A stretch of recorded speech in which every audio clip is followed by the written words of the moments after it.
Hi, welcome back everybody. Jack Canfield here, your host for Hollywood Live. My next guest is someone I've known for a number of years and really love, Wendys Day. And what she does is she helps artists and people in the music world actually make money from their art. And she's got one of her websites called Slaves No More, which I love. She's worked with my own son, Kyle Canfield, who is a hip hop artist up in the Bay Area. And so I'm really glad to welcome you to the show, Wendy. Thanks for joining me. Thank you. I'm so happy to be here. You're my hero. Oh, well, you're mine. You're mine. You're mine. You've worked with some of the most amazing people, Eminem, Tupac, Cash Money. But you work with my son. So. I work with your son, and I love your son. Yeah, I love him too. So thank you for that. So let's drill down a little more on exactly what you do, what your work is. So just give us some background and what it is you actually do. Okay. I started as a fan of hip hop music. In 1980, I went to a Psychedelic Furs concert, of all things, a rock group, right? And I got to see Grandmaster Flash and the Furious Five perform, and it was love at first sight. I fell in love with the energy and the passion.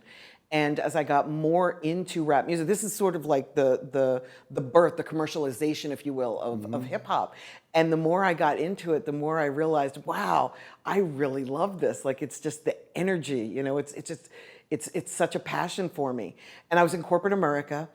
I was making great money, but I wasn't happy. And I wanted to do something different with my life. I was in Montreal at the time, although I'm a New Yorker. I was in Montreal at the time. New Yorker. New Yorker. Exactly.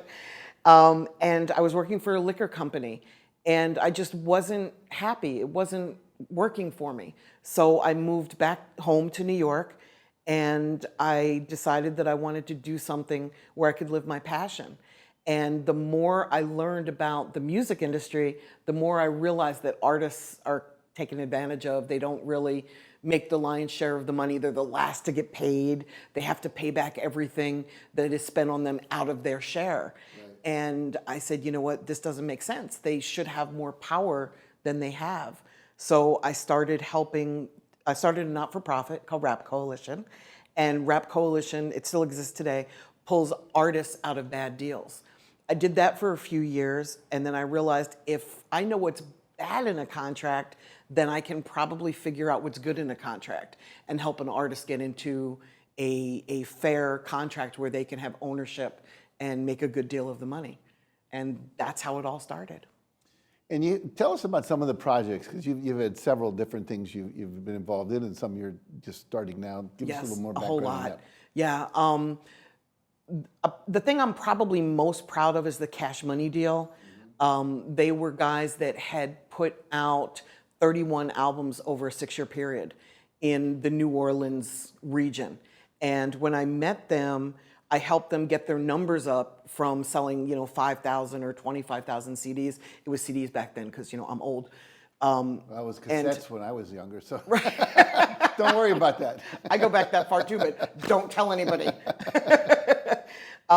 But they had sold 31 different CDs over a 6-year period, but they'd only sold maybe 5,000 to 25,000. So when I came in, I expanded their marketing area and got them up to 75,000 or 100,000 CDs every time they put something out, and then started shopping them to the labels. And because they were making so much money on their own, they were able to get an ownership deal, and we did a $30 million deal with Universal in 1998. So I'm really proud of that. They must love you.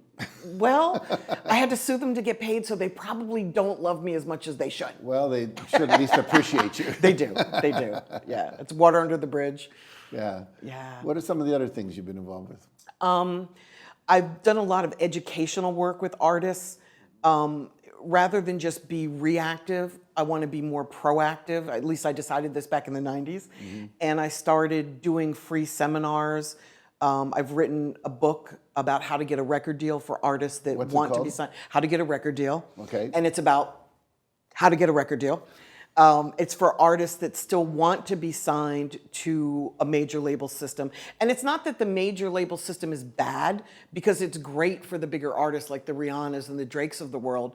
It's just not great for an artist who isn't going to sell millions and millions and millions of downloads or streams. Sure. You know, and you can make a living like your son. You can make a living in this business. You can make a really nice living. You just have to know how to hone in and reach your target, your niche, and get them excited about who you are and your music and your image and what you stand for. And So how would you describe the state of the music industry now? It's on an upswing. You know, there was so much bootlegging, and when the internet came along, it tanked a little bit. And people started to get music for free because they felt that that's what they should do. If it was there, they could download an MP3 for free and nobody would know, and they could listen to everything that they wanted. And with Spotify and Apple and Amazon Music, it's brought the industry back and it's becoming alive again, which is really exciting. So it's been on an uptick for about the past 4 years. And there's more artists than ever. It's almost an oversaturation of artists, if you will, in rap, but there's room for everybody. And as fans, we can go in and listen to whatever we want. We don't necessarily have to listen to what the major labels are ramming down our throats anymore. Right, that's true. Which is exciting. So if some artist is out there watching this and you were speaking to them and saying, this is what I could do for you, what would you say? I would say that there are two things I could do. One is I can educate the artists about how the music industry works so that when they jump in, they have some knowledge, and knowledge is power. If they have the knowledge, they won't get taken advantage of, which is really important. And then the second thing is if they have an investor behind them, and this is a very expensive industry, you can easily spend $250,000 in the music industry to get to the point where you're breaking even and making income. And my company, Power Moves, that's what we do. For artists that are properly funded, we show them how to make money with their music. We actually hands-on teach them, this is how you market, this is how you promote, so that they can start their own companies and be their own entrepreneurs. And for a lot of artists, that's difficult. You know, there's right brain, left brain. So a lot of artists don't have the entrepreneurial ability that it takes to actually make money with their music. Well, I think a lot of young artists probably don't have $250,000 either. They don't. They definitely need an investor. And what do you tell them about that? In terms of putting together, and I'm going to talk about something I'm about to work on and I'm really excited about. Go ahead. But they need to put together a business plan and find somebody that's willing to invest in them and help them get to that next level. They need to treat it like a business, not just get fame and have people listen to their music. They actually need to make money with that music and monetize. I'm about to start an incubator for rappers, and I'm really excited about this because one of the things that stands between most rappers and success is not having the proper funding. And I was able to get the funding so that I could come in and help fund these guys. They got to bring something to the table. They got to have a little skin in the game because I need them to be committed. But if they have the talent and the work ethic, we're able to fund them and we're able to allow them to keep ownership. And that's the difference between my business model and the model that currently exists, because whenever somebody gives you the money, you got to share equity with them. And with my incubator, you don't. They're able to learn how to do it. They're able to be in a protected environment that teaches them how, coddles them, protects them, supports them, and then lets them fly. And when they fly with 100% ownership of everything. The publishing, the music, the masters, everything. So for those who don't know, that don't come from the business world, tell people what an incubator is really. An incubator is a place where artists come to learn, not just artists, but where small companies come to learn and grow, and they're taught how to excel in whatever industry. And I'm bringing that thinking into the music industry so that the artists can get to the next level and have some success. So you're an entrepreneur. Most people don't think Kinda. of entrepreneurs in the music world the way you've been playing as entrepreneur, like you're not starting a tech startup or Right. a brick and mortar store. But think about this. A lot of our viewers are entrepreneurs, and you've been very successful. What would you say to the younger you starting out from the perspective you have now about being successful, what advice would you give yourself? I guess, the first thing I would say is don't just look at the success, look at what you have to sacrifice to get that success. Everybody looks at the success. People don't look at what you have to give up in order to get there. But the best advice I could give to like the mini me or the people coming up underneath me is to formulate a plan, have a dream, and just go for it. But make sure you study and you learn what it's going to take to succeed.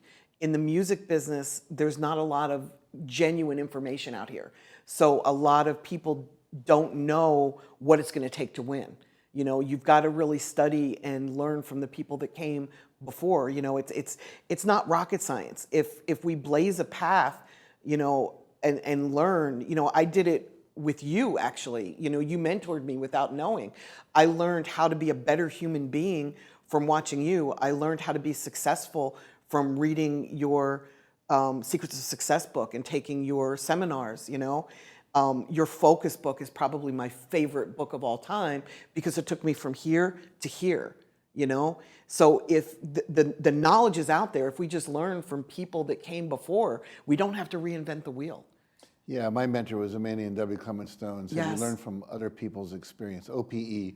The good and the bad. Exactly. Yes, Exactly. absolutely. Perfect, perfect, perfect. So, God, I wish we had all day to I talk know, because right? this is fun. But if people want to get a hold of you, and if they're in this world, they definitely should. It would be crazy you. not to. Where do they go? How do they find you? WendyDay.com is the one site that houses all the other sites. So if you get to WendyDay.com, you can find me anywhere through there. Beautiful. Thank you for doing this. This has been awesome. No, thank you. I really Thank you. appreciate I love you. helping get good information out to the people who need it. I love that. So thanks for being good information. Thank you. I love you so much. I love you too. Thank Thank you. you. Thank you. Okay, everybody stick around, check out our website, and stick around for another moment. I'm going to come back with one last guest for today, and we'll see you in just a moment.